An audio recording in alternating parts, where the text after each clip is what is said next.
Bentornati nella terra dei nuraghes.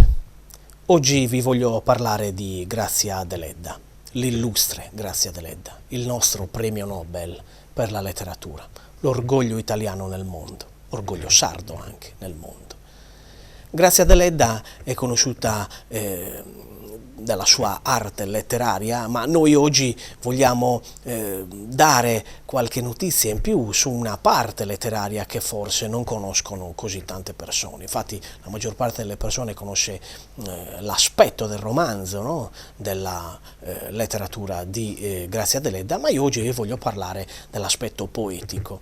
Un aspetto poetico che lo inserisco in un ambito storico, in un momento storico, in un arco storico precedente di vari anni al Nobel per la letteratura, che è stato nel 1926, ma io vi voglio riportare alla fine dell'Ottocento. Vi voglio leggere una piccola poesia di Grazia Deledda e argomentarvi alcune particolarità simbolistiche di questa donna che in questa poesia rivela una grande capacità espressiva, ma anche una grande capacità introspettiva.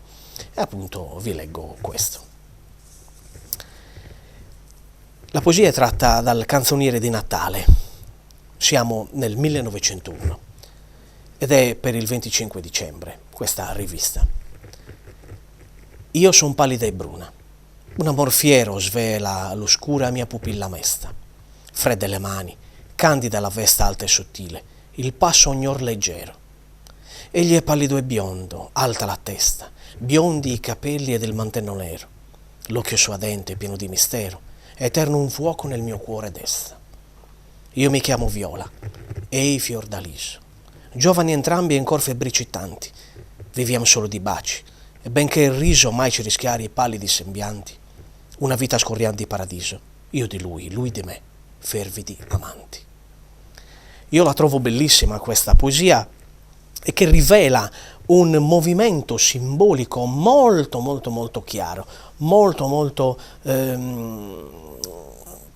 presente nel suo modo di vedere i rapporti tra uomo e donna e anche insomma della società. Per esempio la parte simbolica dei fiori, della viola e del fiordaliso richiamano molto a quelle che erano i miti greci, ma si vede che c'è una ricerca nella parte descrittiva.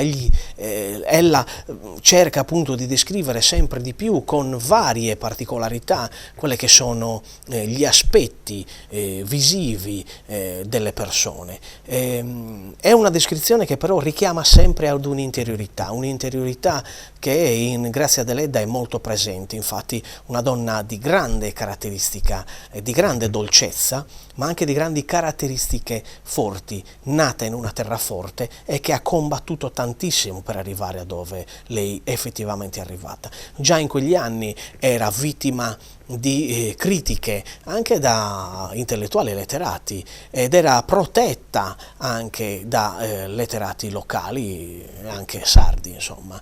Quindi è cresciuta in un ambito in cui lei stessa, col suo grande intelletto, si è dovuta fare scudo e quindi è poi anche arma per poter diventare quello che ormai era già destinata a diventare, cioè un grande premio Nobel. È molto interessante capire che la poesia di Grazia Deledda non vuole inserirsi in qualche ambito così marcato, poetico dell'epoca, anche se lei stessa traccia alcuni suoi idoli, alcuni suoi personaggi del tempo molto importanti. Tra questi per esempio c'è Bonghi, come dice lei, De Gubernatis e Capuana e anche De Paminonda Provaglio. Infatti lei dice qualche anno prima nella rivista Natale Sardo di Cagliari del 1898, dice: sono la sola e vera scrittrice sarda. Quelli ai quali vi professo più grata sono Bonghi, De Gubernatis, Capuana e Paminonda Provaglio. Faccio con eguale disinvoltura una novella, un paio di pantofoline e un piatto di cucina nuorese. Ho molti innamorati che non vedrò mai. E il mio futuro romanzo avrà per titolo Sospiri dalla miniera. Quindi Da qui noi vediamo quelli che sono i tratti distintivi di Grazia Deledda, e cioè la grande figura di De Gubernatis per lei è stata importantissima, un De Gubernatis che era un grande conoscitore della poesia mondiale, se vogliamo dire questo. Ma si vede anche da queste righe appunto qual è la semplicità poetica di una donna che riesce ad essere, come dicevi, di fare un paio di pantofoline e creare però questi grandi paesaggi sardi nei suoi romanzi, e che quindi la traccia poetica non viene mai dimenticata, ma viene sempre riportata da Grazia Deledda, per noi oggi che ne possiamo godere e possiamo ritrovare un personaggio di indiscusso valore e che dovrebbe essere molto di più riportata nelle scuole per essere conosciuta, sia per la sua vita privata, per la sua vita, per quello che ha visto e ha vissuto, ma anche per il suo estro poetico, che non di meno a quello del romanzo. Con questo vi saluto, vi ringrazio per essere stati ancora con noi e vi rimando alla prossima puntata nella terra dei nurages.